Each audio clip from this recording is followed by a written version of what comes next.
Justiça, Segurança e Cidadania, com Vilmara Fernandes.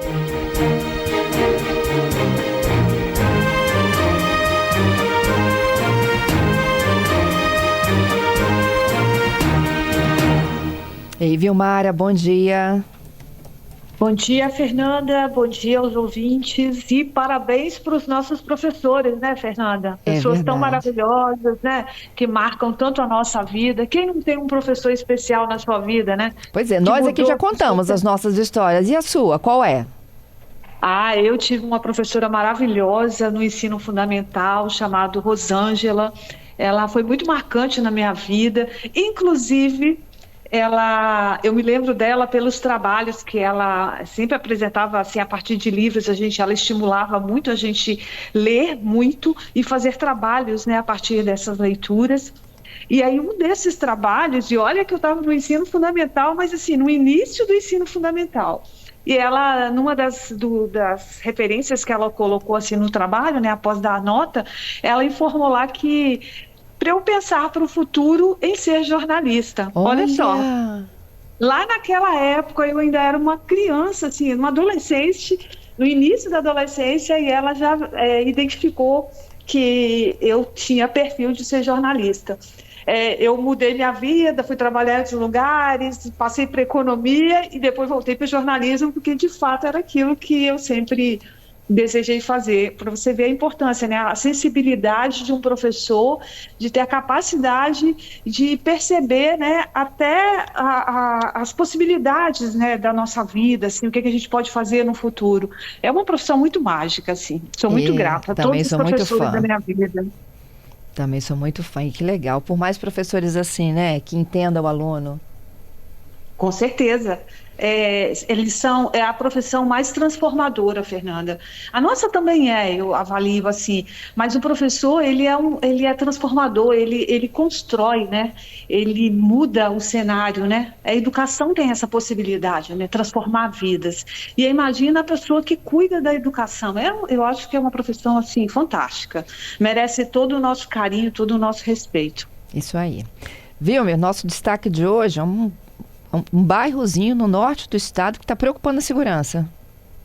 Exatamente, Fernanda, é um dado muito preocupante, que é um bairro pequeno, localizado na região norte do estado, né, mais precisamente em Linhares, chama-se Santa Cruz, em que, se você analisar o volume de homicídios que ocorreram até o momento, né, e essa distribuição por bairros, esse bairro registrou o maior número de mortes entre todos os bairros do Espírito Santo, quer dizer, listados, né, que são listados pela CESA. Só nesta localidade ocorreram 11 mortes em 9 meses, porque o levantamento do estado é até o mês de setembro, mais precisamente até o dia 29 de setembro.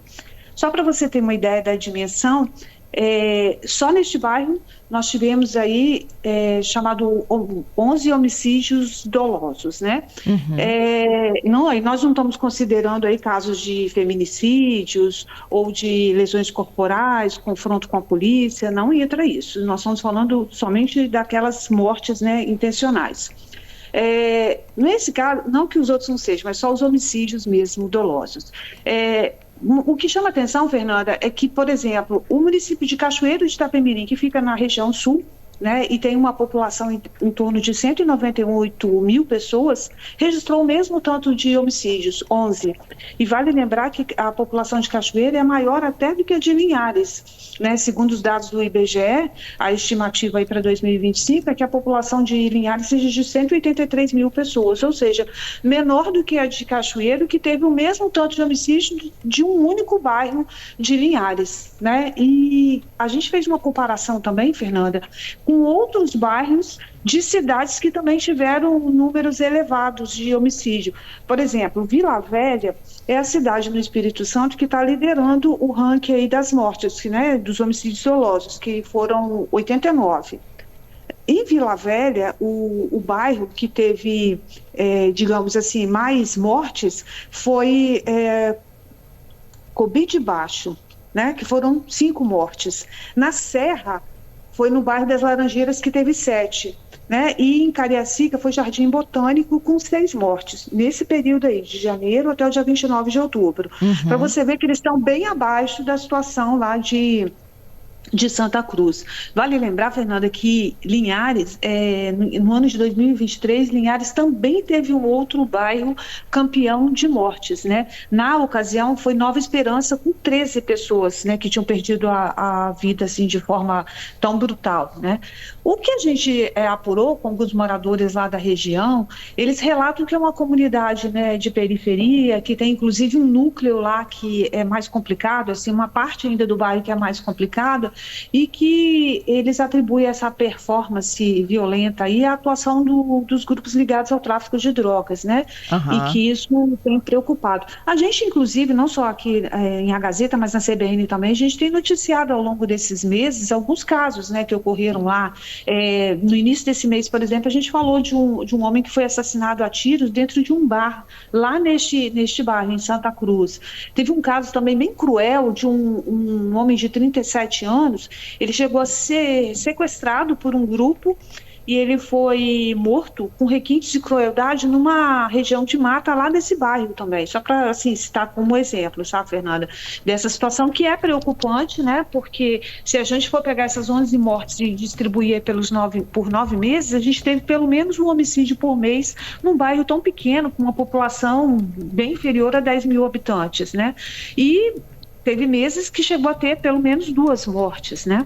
Então, esse dado se destaca, e a gente também fez um levantamento, Fernanda, de que até o momento, até o dia 29 de setembro, o Espírito Santo já registrou uma marca aí de 552 homicídios dolosos, né? Isso foram distribuídos aí em 60 municípios do Espírito Santo, dos 78 cidades do Espírito Santo, 60 teve ocorrências, né, de mortes de homicídios dolosos, né? E nós tivemos aí 10 cidades, nós tivemos 12 cidades em que foram registradas mais de 10 mortes, que é o caso de Vila Velha, Serra, Cariacica, Linhares, São Mateus, Vitória, Guarapari, Viana, Aracruz, Colatina, Cachoeiro e Barra de São Francisco. Dentre essas cidades, destacou esse bairro aí de Linhares, que vem preocupando pelo volume de mortes de homicídios dolosos, né, que são mortes aí violentas e intencionais, né, ocorridas nessa localidade, Fernanda. Há necessidade de uma intervenção no município, né? E principalmente nesses bairros.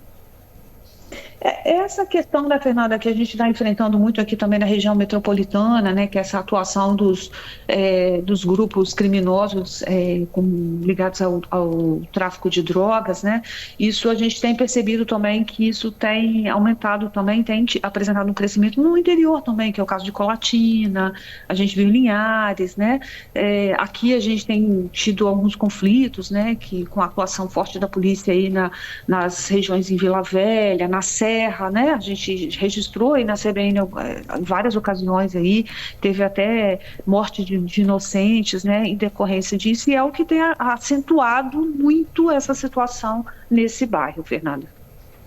Entendido. Ô Vilmara, e tem um semelhante em Cachoeiro, né? Semelhante desafiando também as estatísticas, né, por conta do tráfico de drogas? Tráfico de drogas também em Cachoeiro, Fernanda. Assim, é uma situação que a gente tem visto crescer no país inteiro, né? Os grupos, eles são interligados com grupos do Rio de Janeiro. A gente mesmo ontem noticiou uma operação aí significativa da Polícia Federal, entendeu? Com informações até para dentro dos presídios. Tem essa questão também que já foi divulgada, a gente também falou isso várias vezes na CBN sobre a questão de venda de armas, né?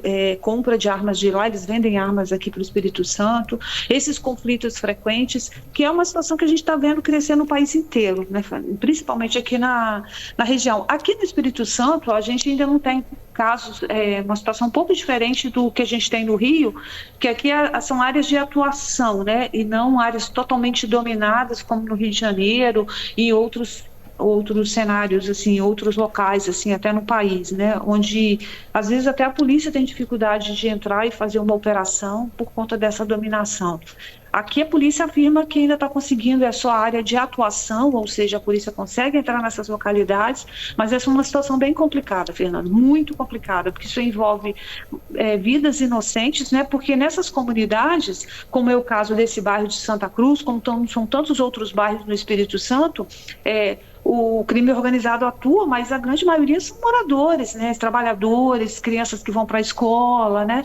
Pessoas que saem de manhã cedo para trabalhar e precisam retornar no final do dia, né?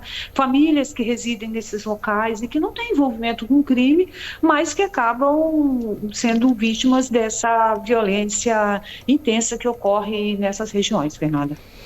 Obrigada, viu, Vilmara, pela sua participação, hein? Tenha uma boa quarta. Para todos nós e até a próxima semana.